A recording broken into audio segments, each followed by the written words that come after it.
Let's learn how to make these back to school and last day of school pennant flags using felt and iron-on vinyl. So the supplies you're going to need for this project is some form of cutting machine. You could also use scissors or like a rotary blade to cut the felt. I am going to be featuring the rotary blade with my Cricut maker machine, but you can use the fine point blade as well.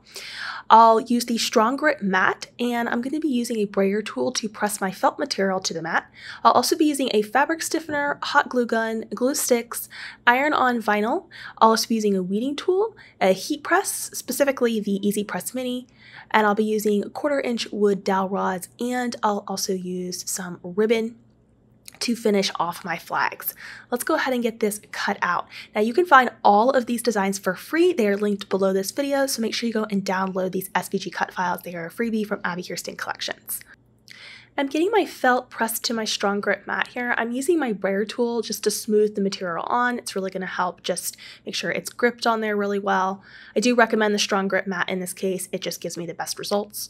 I'll be loading this onto my Cricut Maker 3 machine, and I will be using my rotary blade. If you have that as an option for you, I highly suggest that for cutting felt with your Cricut machine. But if you own a different model like the Explorer 2 or the Explorer 3 that only has the fine point blade, you can still cut felt with that.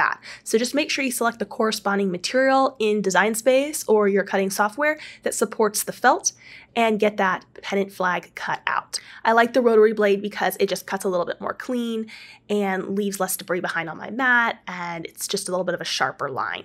I always like to check that my material has cut all the way through before I release the mat, because if we need to do another pass, we can always press that play or Cricut C icon again, and it will go over the design one more time. But in my case, everything has cut perfectly here, so I'm going to go ahead and remove this from my mat. I'm going to repeat this one more time to get 2 of these flags cut out here. Next, I'm going to cut out my iron-on vinyl. I'm using an everyday iron-on here. Make sure that it is shiny side down. You want the liner side facing down. This is a smart iron-on, so I'm not using a cutting mat, but if you're using just a traditional iron-on that does require a cutting mat, then of course you would place that onto the mat and you would load the mat in the similar manner that I am loading this smart iron-on here. Again, just make sure you mirror in Design Space and that it is shiny side, liner side down so that you are getting that iron-on vinyl cut out the correct direction. I'm going to press the play icon or the Cricut C icon to proceed with the cut, and it's going to get this design cut out here. I also want to mention that it's really important that you don't scale these flags too small if you are adjusting the size, because then the weeding and the wording and all of that is going to get really tricky to get a clean cut and to weed it cleanly. So just take note that you don't want to go too small on designs like this. Now I'm going to go ahead and weed all the letters and everything here. I've pulled the excess vinyl away already, and then I'm weeding out the details. These are sort of like varsity style letters, so just take your time with these details. You definitely kind of want to go slow to get that really pretty result that we're looking for here. Here's my weeded result. Now, for this next step here, I am using just a regular felt, so I want to stiffen this, and I'm using some quick stiffener here, and I'm going to shake this up and just generously spray my felt. I'm spraying about 8 to 10 inches away from the surface, and you want to spray on both sides. I'm going to set this aside for about an hour to dry. You can speed up the drying process if you would like to, blow it with a hair dryer, or if you have a heat gun, or just set it even outside if you're in a warm environment. That will speed up the drying process. Okay, so next I'm going to go ahead and I'm going to add on my little end pieces here of felt. These are just the decorative sort of like end cap pieces here. Now I like to add these on first with my hot glue just to make sure that I'm getting my positioning correct when I go to add the iron-on vinyl on top. But if you prefer to add these last, just make sure that you have everything lined up properly, that you have enough space to add this piece before you finalize your iron-on vinyl. So next, I'm going to set my Easy Press Mini to the medium setting. If you're using a larger traditional press, I recommend about 280 degrees for 30 seconds, okay? 280 for 30 seconds. So I've got my design weeded here. I'm going to go ahead and place it down, and I'm just going to take a moment to make sure it's aligned the way I want. So just be patient with yourself at this point. You want to make sure you're kind of paying attention to where the tip is falling and the top and the bottom of the flag with the alignment there of the edges. So just get that position to where you're happy with it, and then hold it in place as you place your Easy Press Mini or your full press down. And if you're working with the Easy Press Mini like me here, I just work in small sections back and forth because it's a smaller surface area. With the Easy Press Mini, I kind of go back and forth for like 5 to 10 seconds in one area, and then I move on, and I go over it a couple times like that. But if you're using the full press, you will be able to place it down just directly on top and let it heat for that full 30 seconds in that one position. So you want to make sure you do a cool peel on this, which means once we have heated this, we want to set it aside for at least 1 to 2 full minutes so that it can cool down so that we can touch it without it feeling super hot to the touch. And that's when we'll know that it's ready to try and peel that liner up. You'll also see in the design these little circles and these numbers. So I made these little secondary signs here that say the grade number. And the reason I did it this way is because you can reuse the first day or last day of school signs year after year, and then you can just make these mini ones that have the grade number that you can switch out year after year as your child progresses.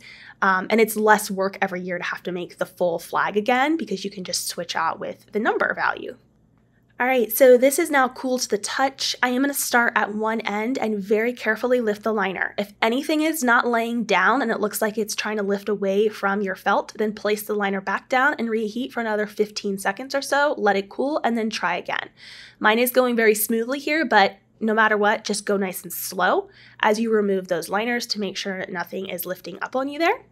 So here is our result after those liners have been removed.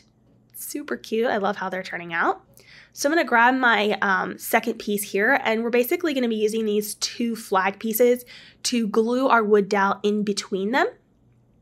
So I'm going to kind of get them aligned there, and then I'll flip it over and I'll grab my 1/4 inch wood dowel. I'll be using a hot glue gun here, and I'm just going to place a generous amount of hot glue going up the one side of the flag, and then we'll lay our wood dowel on top of that glue. I like to not put it all the way up to the top edge there. You can see I left a little bit of room, but again, your preference really here is all that matters. And I'm going to add more glue on top of that wood dowel to place the top part of the flag. I'll also add some hot glue along the actual felt flag itself so that all those layers stay together. If you want to use like a fabric glue instead and you have that on hand, you're more comfortable working with that, you can absolutely use like a fabric glue here if you prefer that. Just know with the wood dowel, you might need to kind of like hold it in place a little bit longer for things to grab. And I'm doing the same thing here with the grades. So my children are going into 4th and 5th grade soon. And so those are the numbers that I chose, but we have all the way up through 12th. And I've got that situated exactly the same way as before. So to finish this off, I'm going to be adding some ribbon. This is just sort of a colorful, fun element. If you don't like this element, you don't have to add it at all, but I wanted to grab between 3 and 4 different ribbon colors, thicknesses, or styles, and I cut off, I'd say about a 12 to 16 inch piece, depending on how long you want your ribbon. And I'm going to just tie it around the base of the flag here. So I'll cluster all those ribbons together. In my case, I have 3 ribbons here, or no, I have 4. I think I have 4 ribbons here. Yeah, I have 4 ribbons here. And I'm just going to tie a very simple knot. And if you want to tack it so that it's not going to like slide off of the dowel handle, then just grab your hot glue gun and put a little bit of hot glue right on the wood dowel before you pull that knot closed, and it'll just tack it in place so that it can't slide around or fall off the end of your wood dowel there. And this just adds an extra fun little element, especially for younger kids. My daughter enjoyed picking out the colors that she would get to have with her fun and fancy ribbons hanging off the end. And you get to add ribbons also to the grade dowel as well. So that's what I've done there. And here is our result. So we have one here for back to school, it says first day of school, and we have one for last day of school. And then of course you can add grades for each year. These are lots of fun to make. And if you've never used iron-on before on felt, this is a great beginner's project to get familiar with placing that iron-on heat transfer vinyl onto a felt-like material, which opens up a lot of different possibilities for different projects and crafts as well. So what did you think of this tutorial? Make sure you go and download these free templates and designs. There is a link below for you. You'll find them on abbykirstencollections.com. Keyword back to school or flags, and you'll find the templates to download. Let me know what you think of these. If you have any questions about using iron-on and felt together, I'll see you in the next video. Bye for now.